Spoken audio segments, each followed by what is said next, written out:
Hello guys, travel with ട്രിവിൻ്റെ പുതിയൊരു വ്ളോഗിലേക്ക് ഏവർക്കും സ്വാഗതം. ഇന്ന് നമ്മൾ വന്നിരിക്കുന്നത് പറഞ്ഞാൽ റോയൽ എൻഫീൽഡിൻ്റെ ഗൊറില്ല 450യുടെ ഒരു ചെറിയ റിവ്യൂ ആയിട്ടാണ്. നമുക്ക് റിവ്യൂയിലേക്ക് പോകാം. ആദ്യം തന്നെ പറയാനുള്ളതെന്ന് പറഞ്ഞാൽ വണ്ടിയുടെ ലുക്കിനെ കുറിച്ചിട്ടാണ്. എന്ന് പറയുമ്പോൾ ഒരു സ്ട്രീറ്റ് ബൈക്ക് ആയിട്ടാണ് നമ്മുടെ വണ്ടി വന്നിട്ടുള്ളത്. റോഡ്സ്റ്റർ മോഡൽ എന്നാണ് അവർ റോയൽ എൻഫീൽഡ് പറയുന്നത്. ആ ഒരു പേരിനോട് പൂർണ്ണമായും കടപിടിക്കുന്ന രീതിയിലാണ് ഈ വണ്ടിയുടെ ലുക്കും പെർഫോമൻസ്. പിന്നെ മെയിൻ കാര്യമാണ് വണ്ടിയുടെ എഞ്ചിൻ. നമ്മുടെ വണ്ടിയുടെ എഞ്ചിൻ വന്നിരിക്കുന്നത് പറഞ്ഞാൽ 40 PS പവറും 40 Nm ടോർക്കും വരുന്ന 6 സ്പീഡ് ഗിയർ ബോക്സ് ഉള്ള നമ്മുടെ നേരത്തെ വന്ന ഹിമാലയൻ 450യിൽ വന്നിട്ടുള്ള സെയിം എഞ്ചിൻ ആണെങ്കിൽ പോലും അതിനേക്കാളും കുറച്ചും കൂടെ റിഫൈൻഡ് ആയിട്ടാണ് എനിക്ക് പേഴ്സണലി ഫീൽ ചെയ്തിട്ടുള്ളത്. പിന്നെ നമ്മുടെ ഡിസ്പ്ലേയെക്കുറിച്ച് പറയാനാണെന്നുണ്ടെങ്കിൽ അത്യാവശ്യം ഈ ഒരു ചെറിയ ഡിസ്പ്ലേ ആണെങ്കിൽ പോലും എല്ലാ കാര്യങ്ങളും വരുന്നുണ്ട്. നമുക്ക് 2 ട്രിപ്പ് മീറ്റർ വരുന്നുണ്ട്. ആവറേജ് കിലോമീറ്റർ നമുക്ക് ഇതിൽ തന്നെ അറിയാൻ കഴിയും. പിന്നെ എത്രത്തോളം പെട്രോൾ എടുക്കുന്നുണ്ടെന്ന് അറിയാൻ പറ്റും. പിന്നെ വോൾട്ടേജ്, ബാറ്ററി വോൾട്ടേജ്, പിന്നെ സർവീസ് ഡ്യൂ, ഇതൊക്കെ ഇതെൻ്റെ വണ്ടിയല്ല, ഷോറൂമിലെ വണ്ടിയാണ്. അപ്പോൾ അവർ ചെയ്യാത്തതുകൊണ്ടാണ് ഇതൊക്കെ. ചിലപ്പോൾ അവർ റീസെറ്റ് ചെയ്യാൻ മാറുന്നതുമായിരിക്കാം. പിന്നെ എൻജിൻ ടെമ്പറേച്ചർ തുടങ്ങിയ വിവരങ്ങൾ നമുക്ക് ഈ ഡിസ്പ്ലേയിൽ തന്നെ അറിയാം. പിന്നെ ഇതിനകത്തൊരു നാവിഗേഷനും കൂടെ ഉണ്ട്. പക്ഷേ നാവിഗേഷൻ നമ്മൾ ഇടണമെന്നുണ്ടെങ്കിൽ നമ്മുടെ മൊബൈൽ എപ്പോഴും ഓൺ ആയിരിക്കണം. അത് നമുക്ക് കുറച്ച് നെഗറ്റീവായിട്ട് എനിക്ക് ഫീൽ ചെയ്തു.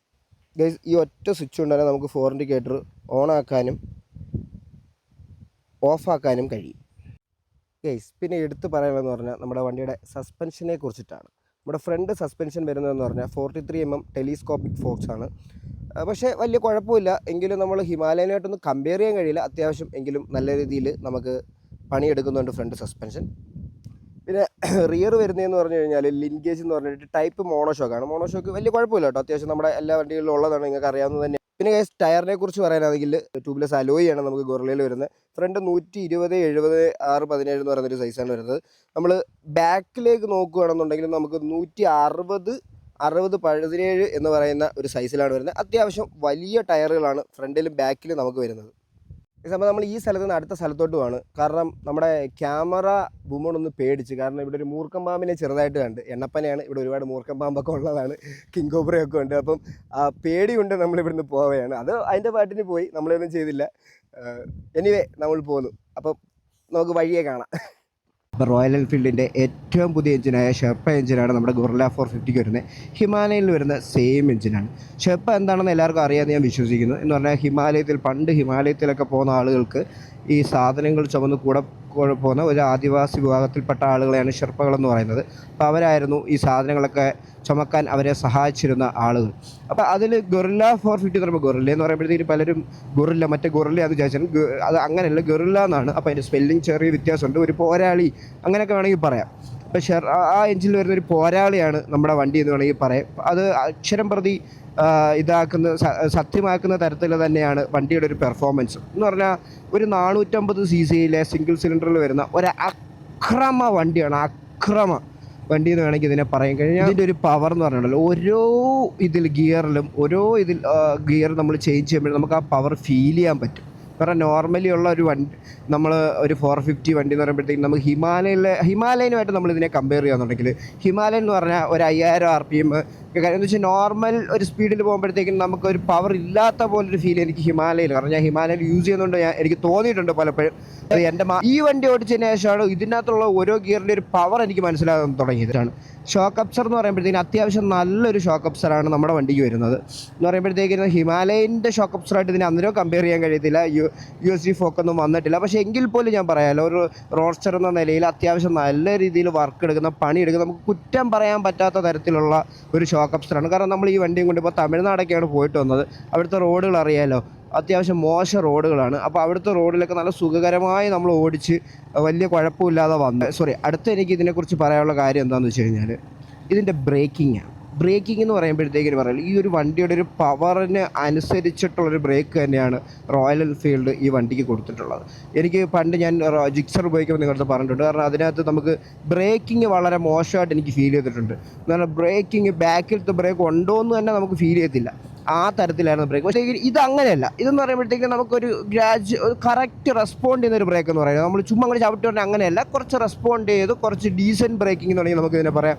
അപ്പോൾ അത്യാവശ്യം നല്ലൊരു ബ്രേക്കിംഗ് ആണ് വരുന്നത്. പക്ഷേ ടയർ സൈസും കുറച്ച് വലുത് തന്നെയാണ്. കോർണറിങ് ഒക്കെ ചെയ്യുന്ന സമയത്ത് അത്യാവശ്യം നല്ല രീതിയിൽ കംഫർട്ടബിളായിട്ട് കോർണറിങ് ചെയ്യാൻ നമുക്ക് ഈ വണ്ടിയിൽ കഴിയും. സീറ്റ് അത്യാവശ്യം കുഴപ്പമില്ലാത്ത ഒരു സീറ്റ് എന്നേ പറയാൻ പറ്റുള്ളൂ. പക്ഷേ പില്ലിന് അത്ര സുഖകരമായ രീതിയിലായിരിക്കില്ല ഇരിക്കുന്നത്. ഒട്ടും സുഖം ഇല്ല എന്നല്ല ഉദ്ദേശിക്കുന്നത്. നമ്മളിപ്പോൾ പില്ലിയന് പിടിച്ച് ഇരിക്കേണ്ട ഒരു അവസ്ഥയുണ്ട്. നമ്മളായിട്ട് എപ്പോഴും നമ്മൾ ഡ്രൈവറെ പിടിച്ച് ഇരുന്നാലേ ഇരിക്കാൻ പറ്റുള്ളൂ, ഇല്ലെങ്കിൽ ചിലപ്പോൾ ബാക്കിലോട്ട് തെറിച്ചു. ഒന്നാമത്തെ കാര്യം വണ്ടിയുടെ പവർ, പിന്നെ വണ്ടിയുടെ ഹൈറ്റ്, വണ്ടിയുടെ സീറ്റിൻ്റെ പൊസിഷൻ, ഇതെല്ലാം കൂടെ വെച്ചിട്ട് പില്ലിയൻ താഴേക്ക് മറിഞ്ഞു വീഴാനുള്ള സാധ്യത വളരെ കൂടുതലാണ്. അതുകൊണ്ട് പില്ലിയൻ എപ്പോഴും നമ്മളെ പിടിച്ച് തന്നെ ഇരിക്കേണ്ട ഒരു ആവശ്യകത ഈ വണ്ടിയിലുണ്ട്.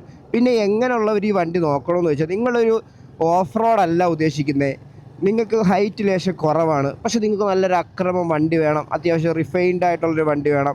അപ്പോൾ റോയൽ എൻഫീൽഡ് ലവേഴ്സ്, ഞാനൊരു റോയൽ എൻഫീൽഡിൻ്റെ പ്രേമിയാണ്, അപ്പോൾ എനിക്ക് ആ വണ്ടി വേണം എന്നുണ്ടെങ്കിൽ നിങ്ങൾക്കൊരു 450 വണ്ടി ധൈര്യമായിട്ട് കുറയില്ല 450 നോക്കാം.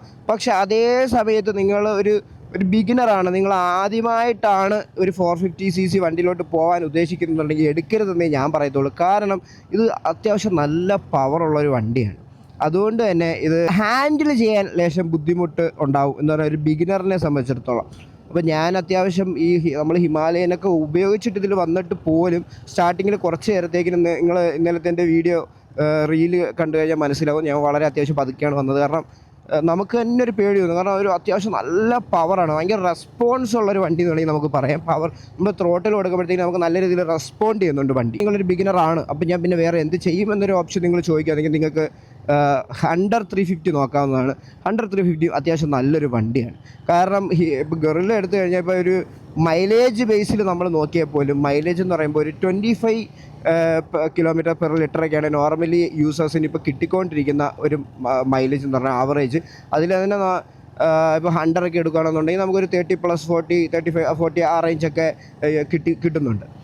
അപ്പോൾ നിങ്ങൾക്ക് അത് പരിഗണിക്കാവുന്നതാണ്. കാരണം ഗൊറില്ല എന്ന് പറയുമ്പോൾ ഒരു 3.5 ലാഖിൻ്റെ അണ്ടറിൽ വരുന്നൊരു വണ്ടിയാണ്. അതിൻ്റെ റൈഡിങ് പൊസിഷനെ കുറിച്ച് പറയാനുള്ളതെന്ന് പറഞ്ഞാൽ നമ്മൾ വളരെ കമ്മിറ്റഡ് ആയിട്ടിരിക്കുന്ന പോലെയാണ് എനിക്ക് ഫീൽ ചെയ്തിട്ടുള്ളത് ഈ വണ്ടിയെക്കുറിച്ച് പറയാൻ. എന്നാൽ നമ്മുടെ കാലാണെന്നുണ്ടെങ്കിലും നമ്മുടെ കാലിൻ്റെ പൊസിഷനാണെങ്കിലും നമ്മൾ ബാക്കിലോട്ട് കുറച്ച് ലീൻ ചെയ്ത് അത്യാവശ്യം നല്ലൊരു പൊസിഷനാണ് നമ്മൾ ഇരിക്കുന്നത്. നമുക്ക് ഷോൾഡർ പെയിനോ അങ്ങനെ ബാക്ക് പെയിനോ അങ്ങനെയുള്ള ഒരു കാര്യങ്ങളും വരുന്നില്ല നമ്മൾ അത്യാവശ്യം ലോങ് ഓടിച്ചാലും. അപ്പോൾ ഗൈസ്, ഇതൊരു സിറ്റി റൈഡ് വണ്ടിയാണെന്ന് എല്ലാവർക്കും അറിയാമല്ലോ. പക്ഷേ സിറ്റി റൈഡ് ആണെങ്കിൽ ഈ ഒരു 450cc ആണെങ്കിലും ഈ എഞ്ചിൻ നിന്നൊന്നും അത്ര ചൂട് കാലിലേക്ക് വരാത്തതുപോലെയാണ് എനിക്ക് പേഴ്സണലി ഫീൽ ചെയ്തത്. പിന്നെന്ന് പറഞ്ഞാൽ ഇത്ര വണ്ടികളുണ്ടെങ്കിലും ഇത്രയും വെയിറ്റ് ഫ്രണ്ടിലുള്ള വണ്ടി ആണെങ്കിൽ പോലും ഇതിൻ്റെ ഇടയിൽ കൂടെ ഒക്കെ കുത്തി എടുത്തുകൊണ്ട് പോകാമെന്നൊക്കെ പറഞ്ഞാൽ നമുക്ക് വളരെ സിമ്പിളായിട്ട് ചെയ്യാൻ പറ്റും. അതാണ്. അപ്പോൾ എനിക്ക് ഈ വണ്ടിയെക്കുറിച്ച് ഇത്രയൊക്കെയാണ് നിങ്ങളുടെ അടുത്ത് പറയാനുള്ളത്. അപ്പോൾ നിങ്ങൾക്ക് ഇതിൽ കൂടുതൽ എന്തെങ്കിലും അറിയണമെന്നെങ്കിൽ കമൻറ്റ് ചെയ്യുക. പിന്നെ നിങ്ങൾ ഈ വണ്ടി നോക്കുന്നുണ്ടെങ്കിൽ നമ്മുടെ എംപയർ മോട്ടോഴ്സിലെ മാനേജറിൻ്റെ നമ്പർ ഞാൻ താഴെ കൊടുത്തേക്കാം, സെയിൽസ് മാനേജറിൻ്റെ. പുള്ളി നിങ്ങളെ വളരെയധികം ഹെൽപ്പ് ചെയ്യും. അപ്പം നിങ്ങൾക്ക് ഈ നമ്പറിൽ കോൺടാക്റ്റ് ചെയ്യാവുന്നതാണ് പുള്ളിയുടെ നമ്പറിൽ. വേറെ എന്തെങ്കിലും സംശയങ്ങളുണ്ടെങ്കിൽ നിങ്ങൾക്ക് കമൻറ്റായിട്ട് രേഖപ്പെടുത്താം. എന്തെങ്കിലും തിരുത്താനുണ്ടെങ്കിൽ അതും കമൻറ്റായി രേഖപ്പെടുത്താം. അപ്പം നമുക്ക് നിങ്ങളുടെ കമൻറ്റുകൾ കാരണമേ നമുക്ക് എന്ത് ചെയ്യാൻ പറ്റുള്ളൂ, നമുക്ക് നമ്മുടെ ഭാഗത്ത് എന്തെങ്കിലും തെറ്റുകളുണ്ടെങ്കിൽ തിരുത്തി മുന്നോട്ട് പോകാൻ പറ്റത്തുള്ളൂ. അപ്പം എല്ലാവരോടും സ്നേഹം മാത്രം.